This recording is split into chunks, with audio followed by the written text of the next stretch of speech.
Olá a todos, meu nome é Mariana Kerbal e sou médica hematologista do Einstein. Hoje eu estou aqui com a minha irmã, também Olá, hematologista do Einstein, pessoal. doutora Lucila Kerbal, e a gente vai conversar um pouquinho aí sobre o que vai ter de interessante no próximo Congresso Europeu de Hematologia, o IRA, e em terapia celular e transplante de medula óssea, né? Apesar de ser um congresso de hemato, a gente sabe que sempre tem bastante coisa interessante de transplante e terapia celular. Olá, Lucila, tudo bem? Olá a todos. E você quer começar Falando antecipando o que vai ter de legal de terapia celular? Perfeito. Então, assim, a gente tem uma sessão específica de terapia celular.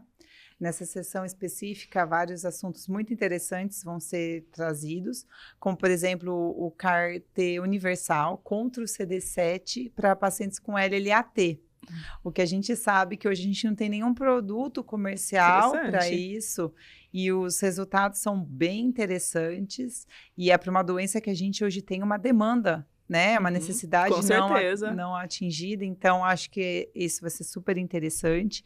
Então, nessa mesma sessão, tem dois abstracts que tentam entender toxicidades relacionadas ao tratamento, Interessante sendo também. que um deles em que eles avaliam a questão de neurotoxicidades relacionadas ao cilta-cel, tentando entender melhor o porquê dessas neurotoxicidades, como, por exemplo, o parkinsonismo ou alteração de nervo Que acho que é uma dúvida craniano. que todos nós que vamos começar a usar mais na prática clínica, a gente quer entender mais, né, para nossos Exatamente, pacientes. eu achei esse abstract bem interessante, com N de paciente elevado, acima de 200, o N de paciente que eles avaliaram, todos que fizeram cilta-cel acima de 200, que aí eles segmentam quem tiveram essas toxicidades em específicas, e aí eles colocam um dado super interessante como sendo um fator de risco para o paciente ter neurotoxicidade relacionada ao cilta-cel, o número de linfócitos, a expansão nas primeiras 2 semanas,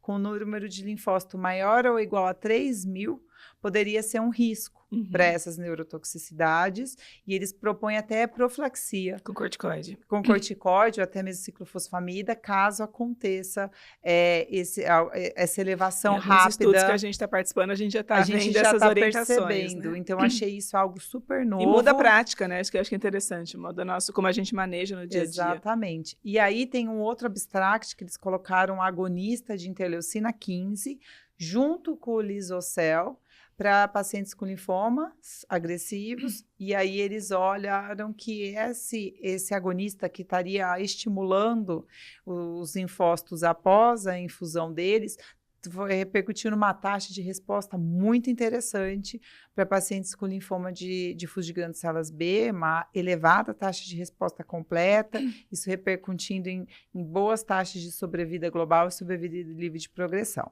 Então, nessa sessão, eu acho que vale a pena, quem for para o IRA, estar presente. São vários abstracts bem interessantes, apresentados da forma oral. E quando a gente olha, assim, no caso da sessão de mieloma múltiplo, tem um abstract que traz como que estamos em relação a resultados do CARTITUDE 1, em que se utilizou o CAR para mieloma múltiplo contra o BCMA, o cilta-cel.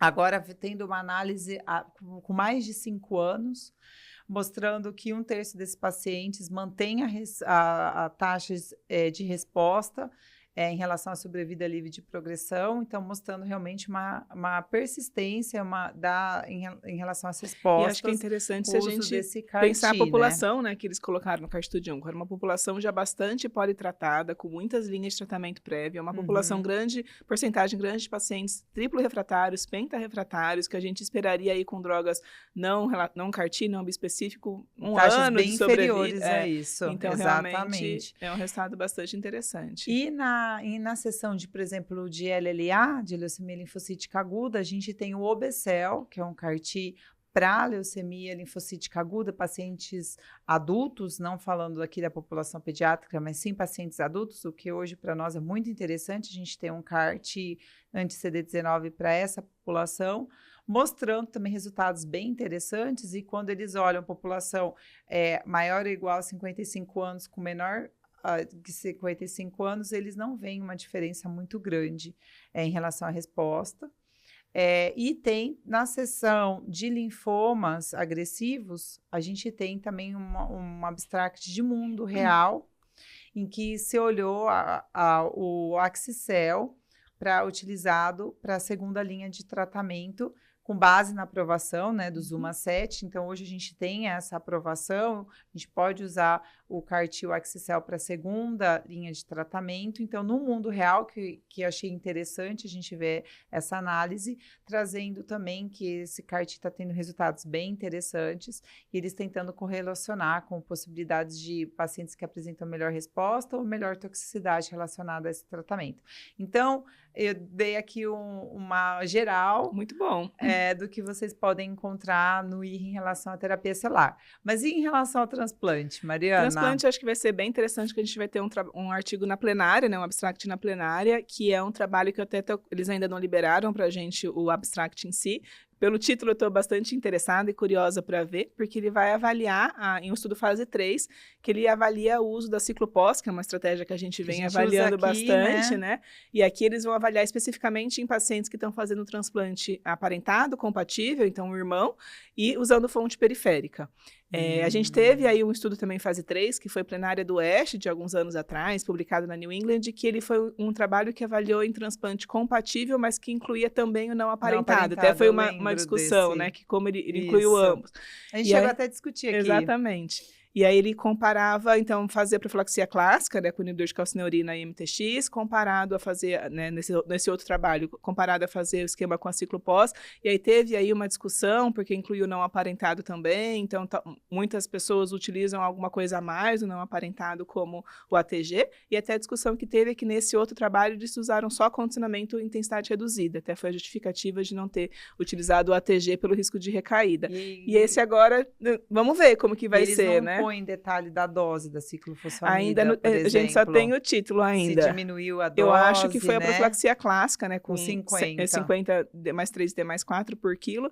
Mas eu estou interessada para ver como que vai ser a apresentação, e a discussão deve vir uma publicação em seguida. Eu acho que vai, conforme o resultado, aí, respaldar ou não, né? Ainda mais o nosso uso da ciclopós no nosso dia a dia. Eu fico curiosa em relação, né, à reconstituição imune. Eu também, foi a tese do meu doutorado, foi bem o uso. Seu doutorado, ia ser interessante a gente ver tudo isso, né? Infecções, com essa estratégia. Que eu usei no meu doutorado foi também transplante compatível, mas só não aparentado, e eu avaliei ciclopós versus profilaxia clássica com relação à reconstituição imune, né? Vamos ver o que eles vão trazer agora. E estando na plenária, aí, ó, um abstract de transplante, bem interessante, interessantíssimo. Né?